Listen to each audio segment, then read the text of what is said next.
Now, the last time I discussed anime on my channel was when I talked about Beastars, an anime that I surprisingly enjoyed and also gave a very thin argument as to why watching it doesn't necessarily make you a furry. Today, I talk about a man's dream and why copying a feel on some mommy milkers is just as valid as someone that is seeking vengeance for the devil that kamikazed his entire family. I'd like to say there's some progression, some sort of motif.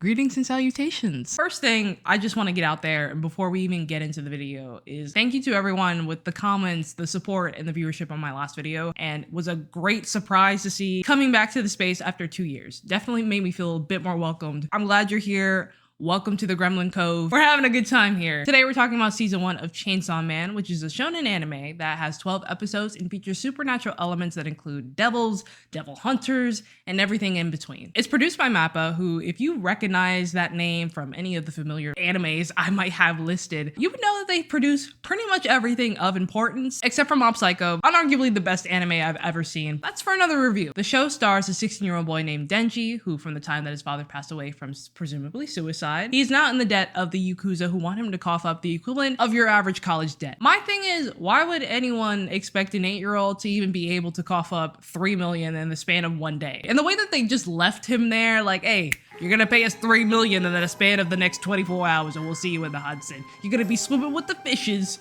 or you're gonna be giving us the big bang. I will say I respect the hustle. The twerp is very resourceful because eventually he stumbles upon Pochita, a chainsaw devil, who they end up making a pact with, and they make a promise to protect one another. And in that, they make an even greater bond, which is where they start sharing dreams, they start sharing the bloodshed of the devils they kill, they start sharing insufferable poverty. Now, I grew up in not so great financial times, but I have never gotten to the point where I'm giving up my left nut so I can get some bread. Financially and literally. But eventually the Yakuza seek to empower themselves, and in that they will murder Pochita and Denji. So as a last-ditch effort to protect Denji, Pochita morphs into him to create the ultimate form of the Chainsaw Devil. But the catch? To witness Denji live his life to the fullest. By far the easiest pact sold to a human being compared to everyone else in the show. Like, Aki's giving up his entire lifespan just so he can swing around a blade. Denji got the friend discount. I'm just saying he got a bargain. But what does it mean to live life to the fullest? Would it mean pursuing hobbies that I've always wanted to explore? Do I want to travel the world or broaden my horizon? Women. Only women. What are we talking about? We're not talking about anything else. All I care about is the assets, particularly the assets. But I guess the other stuff about women is great too. The entire show is a nice comedic spin on the majority of shonen animes that are like, I'm gonna be the best and only trainer of Pokemon. I'm going to be the 5th Hokage. I'm going to kill every goddamned big body Berthood, every cheek clapping Charlie, dog breath Titan that there ever was. So that way the sun can start shining on my brothers again. So that the seas may start crashing on shores. So that way I may... Sorry, it was the rumbling within me. Needless to say, it's all very interesting to me, and I can always appreciate when an anime genre that I'm engrossed in can make the same elements seem like a whole new experience. Each episode progresses relatively quickly and definitely serves to the main plot of the story, which isn't quickly unraveled. I've never had an anime that its ending song or theme is just as good as the opening theme. The animation is MAPPA, so it's the gold standard. There's literally nothing else I can really say about it other than it's good, it's great, it looks great.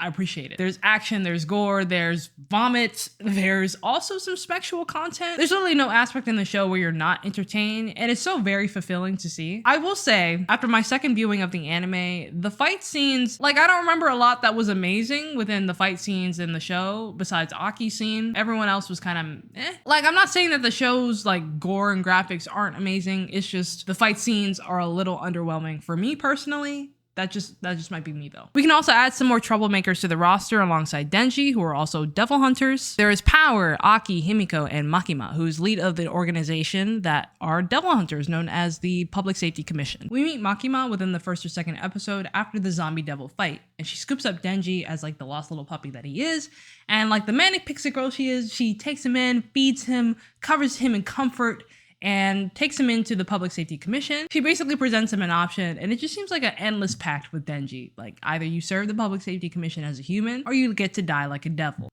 It just seems a little too good to be true. Even though I'm the camp of you're being manipulated, I also have the occasional thought of maybe she's just a nice lady who just, you know, kills people on the side sometimes. She's just a little quirky. She's just built different. But in the same breath, I think she's a devil, and I think she has a different purpose than what the commission is actually for. She's a lion in sheep's clothing, if you will. Also, her eyes are literal spirals. No one else's eyes are built that way other than Power's. So she's either a fiend or she's a devil. I don't know which one to choose, but I'm gonna go with the devil because she has that weird siren energy and she's way too powerful for her own good. I don't know. I could be wrong. I can be wrong. Then we meet Aki, who's one of the more veteran devil hunters within the commission and who's more of a serious role than Denji, who serves as the comedic relief. And what do you know? We have another Sasuke character. Who would have thought? Everyone get your TikTok templates ready for the Sigma post of the day. They did it to me again. I can't escape him. I can't escape him. Because what else will the plot demand of a raven-haired boy who had his entire family killed in one swoop and launches himself into a career path for vengeance, but also carries conflict with the main characters that are at his coattails? Granted, I don't hate Aki, but it's still the same seasoning, different dressing, if you know what I mean. And in that, we learn about the gun devil, how it gave Aki purpose, and how the devil system works, or at least a glimpse of it. From what I gathered from the show, it depends on a fear-based power system. Behind a name or an object, or as little as a concept, it will project a devil-like image into the world. So there are real-life applications within the show and real-life stakes that are happening in this anime. Depending on the amount of fear behind it, it will conjure and empower that devil. That and feeding off the blood and flesh of anything that walks will create power-ups for them. That includes other devils and fiends. Power is a blood fiend, and a fiend is a devil that possesses a human corpse. She's definitely the equivalent of an undead Neko girl. She is rude, she's childish, she's weirdly chaotic in the same way that Invader Zim is chaotic. Outside of that, I love her power concept and her just as a character. So with that said, I definitely want to see Power use her abilities a little bit more efficiently and see how that works for her. Despite her self-centered motivations that are built on harming others, I also enjoy the sibling relationship that is building between her and Denji, because it just kind of shows that Denji actually has someone that he's never had before, and it's someone that treats him as if he was a human, even though he's neither anymore. I will say, not the best sibling moment that one time, but the team is formed due to the search for the gun devil, who seems to be most fearsome of the devil, who caused the rise of gun violence in Japan, and apparently 9/11. Kind of awkward that I'm filming it on the day. Never forget, they say. While there has been random appearances of the Gun Devil, his rampages have seemingly been squashed. No one has seen the Gun Devil for over 20 years, and with the rise of gun violence, there seems to be an uptick of what may potentially be the building turning point for the Gun Devil to return. So by collecting these magnetized shards, they're hoping that they can build enough chunks so that way that whole chunk will lead them to the Gun Devil themselves. Who else is fit for the task other than our band of misfits at the forefront? Because literally every other team within the commission has either died or are immediately handing in their notice. The way they did Himiko in this entire season, they take their sweet time showing their character depth. They go on to explain like her character's abandonment and death issues, then proceed to kill her in the most humiliating way possible, and then proceed to parade her corpse throughout the entire season and every opening. Even with this grand overarching plot, the show does take its time to reveal motifs relating to the relationships among the characters and the character depths themselves, the view on the devils, fear, and the overall human experience. It's only when Denji becomes part devil that he's able to fully live his life. Even though his life seems to be an endless debt to someone, he still abides by the questionable rules presented to him, despite what might seem so strange to fulfill his lifelong promise. In the same breath, it seems like he doesn't show any substantial feelings towards anything. When Himiko dies, he's not really sure what to do with himself. He's like, cool, she was great and all. I don't know if I miss her. I don't know if I'm crying in the next room over in my hospital bed like Aki. And maybe that's the price he paid in merging with a devil, or maybe he's just stunted.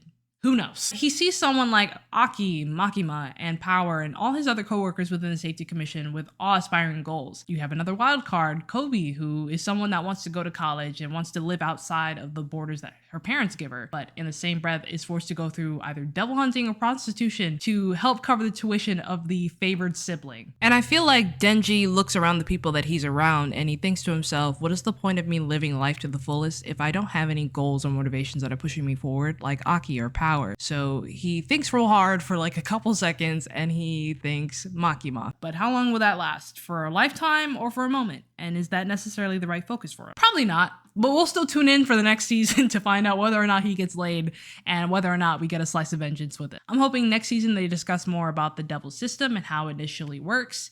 And on top of that, I hope they get into more of the devil forms that come along with it. I'm hearing that they have ultimate forms. I really want to know what these ultimate forms are. We also have devil-like devil hunters that are added towards the end of the season, just out of nowhere. I want to know more about the devil hunters packs with the devils. Aki's, for example, because Kobe should not be outperforming you with simply just a kitchen knife. So I need to know if she has a devil pact or if she's just built different. I also need to see more of the teacher because I need the fight scenes to be a little bit more scrumptious than they are. But I'm absolutely engrossed within the show. Like, I have a hoodie to match with the shirt. I'm ready to go for the next season. I'm ready to just get there. But how do you guys feel about Chainsaw Man? Whether you love it or you hate it, comment down below along with your theories and inquiries, and I'll respond to them as soon as possible. Be sure to like and subscribe if you just enjoyed the video or if you just want to see more of my gremlin content. Anyway, I hope you guys have a lovely day, and I will see you guys on the flip side.